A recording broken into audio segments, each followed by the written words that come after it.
स्वागत है दोस्तों आपका एक बार फिर से रोशन सा स्टडी पॉइंट पर। तो आज की इस वीडियो में हम जानने वाले हैं क्लास 11th का इंग्लिश का सिलेबस।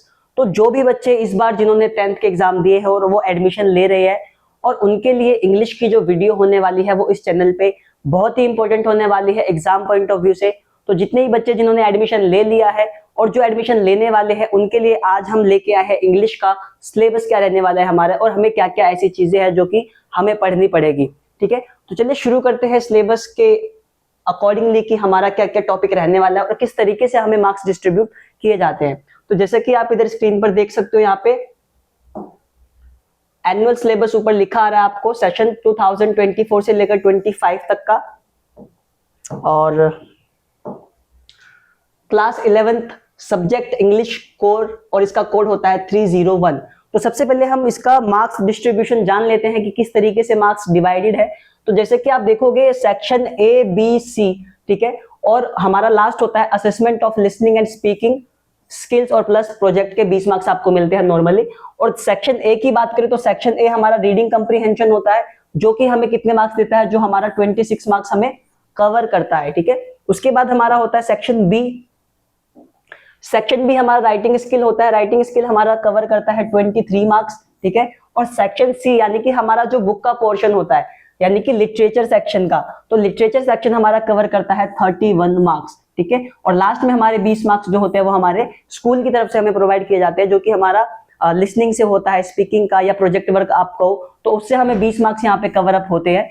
तो अगर आप इधर ध्यान दोगे, ध्यान देने वाली बात यहाँ पे ये है कि 26 मार्क्स, 23 और 31, तो वेटेज की अगर हम बात करें तो सबसे ज्यादा वेटेज हमें सेक्शन सी में देखने को मिल रहे हैं और उसके बाद सेक्शन ए में देखने को मिल रहा है। ठीक है, और सेक्शन बी बहुत इजी है, मतलब जो ये हमारा सेक्शन बी रहने वाला है, पार्ट बी, ये बहुत इजी है। अगर आप इसमें नहीं भी पढ़ते हो, अगर आप मेथड को जान लेते हो, चीजों को समझ लेते हो, तो सेक्शन बी में आप इजीली 20 मार्क्स तो आराम से स्कोर कर ही सकते हो। ठीक है, और सेक्शन ए की अगर हम बात करें तो इसको हम डिटेल में भी जानेंगे कि हमारा सेक्शन ए में किस टाइप के क्वेश्चंस आते हैं और 26 जो मार्क्स है वो हमें किस तरीके से डिवाइड होते हैं। ठीक है, टेक्स्ट बुक की अगर हम बात करते हैं,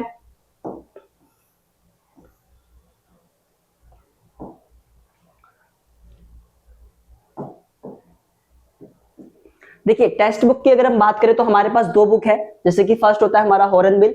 हॉर्नबिल से अगर हम बात करें the portrait of a lady, ठीक है, फिर हमारी इसमें 5 पोम हो गई, पोम 1 हो गई, यहाँ पे देख सकते हो 2 यहाँ पे दिया गया है, और उसके बाद इधर चैप्टर्स देख सकते हो, lesson 2 we are not afraid to die, if we can all be together, discovering टर्ट द सागा, ठीक है, कॉन्टिन्यूअस। उसके बाद हमारा स्नैपशॉट सेकंड बुक जो होता है यहाँ से स्टार्ट हो जाता है।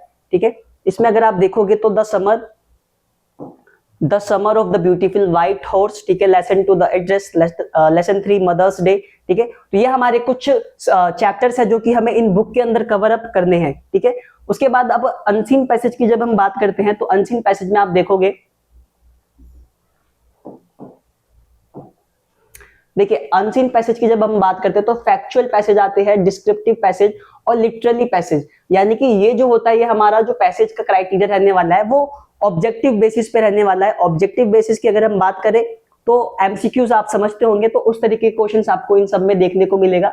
उसके बाद unseen case based factual passage में verbal visual inputs like statistical datas, ठीक है, चार्ट्स होते हैं, कुछ डाटा आपको दे देगा और वो एमसीक्यू के रूप में पूछेगा कि 2021 में इस डाटा का कितना वो %, इस तरीके के क्वेश्चंस आपके इसमें आते हैं। The combined word limit for both the passage will be 600 से लेकर 700 का ये 750 वर्ड्स का ये हमारा लिमिटेशन रहती है। उसके बाद थर्ड क्वेश्चन जो होता है हमारा नोट मेकिंग का होता है, और नोट मेकिंग जो होता है हमारा 8 मार्क्स का होता है। और अगर मैं आपको कहूं कि नोट मेकिंग बहुत ही इजी एक कॉन्सेप्ट है और इसमें आप इजीली ना, अगर 8 में से 8 नंबर लाना बहुत इजी है। अगर 8 में से 8 आप नहीं ला सकते तो आप इजीली इसमें 7 मार्क्स तो कैरी कर ही सकते हो, जिसकी वर्ड लिमिट होती है हमारी 200 से लेकर 250 तक की। तो नोट मेकिंग का जो पोर्शन है वो बहुत ही इजी है, बस आपको चीजों को समझना है और इसमें आपको कुछ नहीं करना है। ठीक है, क्रिएटिव स्किल की अगर हम बात करें, देखो क्रिएटिव स्किल, राइटिंग स्किल की हम बात करें तो शॉर्ट कॉम्पोजिशन में क्या आएगा, क्लासिफाइड एडवर्टीजमेंट पोस्टर। और जिन बच्चों ने, जो बच्चे भी 11th पास करके 12th में आए हैं तो उनको पता ही होगा कि हम लोगों ने इस चैनल पे रोशन सा स्टडी पॉइंट के प्लेलिस्ट पे जाकर क्लास 11th की सारी इंग्लिश के जितने भी ग्रामर पोर्शन के टॉपिक है वो सारे आपको देखने को मिल जाएंगे।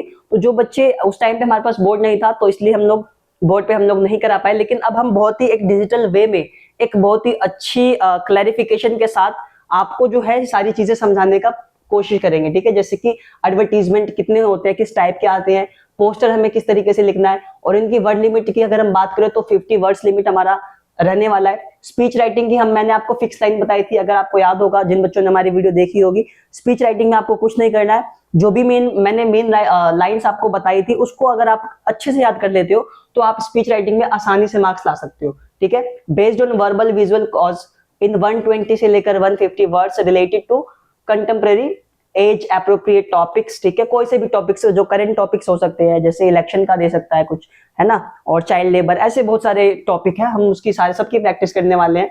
उसके बाद डिबेट राइटिंग में भी, डिबेट राइटिंग में आपको फेवर में और अगेंस्ट में दो तरीके से इसको करना पड़ता है। ठीक है, एक तो उसके फेवर में आप बता सकते हो और उसके अगेंस्ट में भी बता सकते हो, तो आपके पास चॉइस रहती है। ठीक है ना, ये भी क्या, इसकी भी लिमिट 120 से 150 रहने वाली है, और ये भी बहुत ही इजी टॉपिक अगर मैं आपको कहूं तो। अगर देखो क्रिएटिव राइटिंग स्किल्स की अगर हम बात करें तो डिबेट राइटिंग, स्पीच राइटिंग और जो शॉर्ट कंपोजिशन है उसमें थोड़ा आपको फंसना, मतलब एग्जामिनर फंसाएगा। बाकी ये और ये टॉपिक बहुत ही इजी रहने वाला है। ठीक है, आओ ग्रामर सेक्शन के ऊपर बात कर लेते हैं। तो ग्रामर सेक्शन की जब हम बात करते हैं तो इसमें गैप फिलिंग का क्वेश्चन बहुत आते हैं एग्जाम में, कि आपको गैप फिलिंग करना पड़ेगा, उसमें आपको वर्ब पूछ सकता है एग्जामिनर, कुछ भी पूछ सकता है। ठीक है, रिव्यू ऑफ टेंसेस, क्लॉजेस, ये वाले टॉपिक भी बहुत इंपॉर्टेंट आते हैं, इससे भी क्वेश्चंस आते हैं। रीऑर्डरिंग ऑफ सेंटेंस, ठीक है, ट्रांसफॉर्मेशन ऑफ सेंटेंस, ये टॉपिक नया टॉपिक हो जाएगा आपके लिए, ट्रांसफॉर्मेशन ऑफ सेंटेंसेस का, तो इससे भी क्वेश्चंस आपको देखने को मिलते हैं। और ग्रामर में ये 8 क्वेश्चन रहते हैं, जिसमें से 8 में से आपको 7 करने पड़ते हैं। ठीक है, यानी कि वो 8 क्वेश्चन आपसे पूछेगा, जैसे ऐसे कर देगा 1 2 3 4 5 6। ठीक है, इस तरीके से वो 8 क्वेश्चन रहेगा, और आपको इसमें से कोई से भी एनी 7 करने पड़ेंगे। ठीक है ना, कोई से भी 7 क्वेश्चन आप इसमें कर सकते हो। क्लियर है सभी को इतना?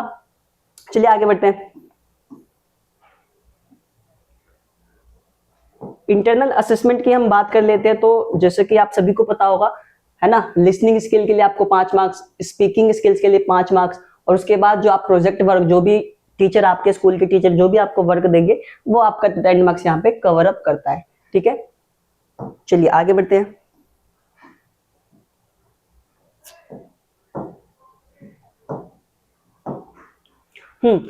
जैसे कि यहाँ पे मैंने आपको बताया था कि हमें 5 पोम करनी पड़ेगी, पोम 4 हो गई और यहाँ पे पोम 5, यानी कि हमें इसमें क्या करना पड़ेगा, हमें 5 पोएम कवर करनी पड़ेगी, और उसके बाद 5 हमें चैप्टर कवर करने पड़ेंगे। चैप्टर हो जाएगा हमारा द एडवेंचर हो गया, सिल्क रोड हो गया। ठीक है, तो हॉर्नबिल के अंदर हमें क्या करना पड़ेगा, इसके अंदर हमें 5 पोएम करनी पड़ेगी और हमें 5 चैप्टर को कवर अप करना पड़ेगा। स्नैपशॉट की बात करें तो इसमें भी हमें 5 चीजें पढ़नी पड़ेगी, जैसे कि चैप्टर 4 हो गया हमारा बर्थ, चैप्टर 5 हो गया the tale of melon city. तो ये हमें पूरा 5 और 5 इन सब में टेक्स्ट बुक के अंदर कवर अप करना है। ठीक है, आपको मैंने अनसीन पैसेज भी बता ही दिया था, unseen case based factual passage भी मैंने आपको कवर अप करा दिया, नोट मेकिंग का मैंने आपको बता ही दिया था। ठीक है, स्पीच राइटिंग, डिबेट राइटिंग, ये सारी चीजें मैंने आपको अभी बता ही दी है। तो बहुत ही सिलेबस की बात करूं तो बहुत ज्यादा लेंथी सिलेबस हमारा है नहीं, मतलब बहुत इजी सिलेबस है।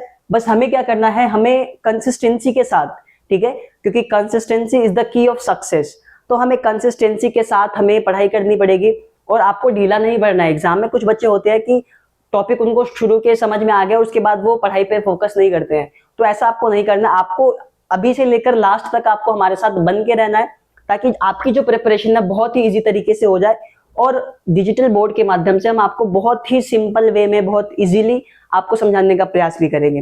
ठीक है, तो आज हमने अब सारे सिलेबस को हमने डिस्कस कर लिया, और धीरे धीरे करके हम अपने चैप्टर की और हम अपना राइटिंग स्किल, ग्रामर सेक्शन, सबको हम 1 बाय 1 करके कवर अप करना स्टार्ट करेंगे। तो मिलते हैं आपसे नेक्स्ट वीडियो में एक नए टॉपिक के साथ, और मैं उम्मीद करता हूं कि आप लोगों को ये वीडियो समझ में आ गई होगी और आप हमारे साथ लास्ट तक जरूर बने रहेंगे।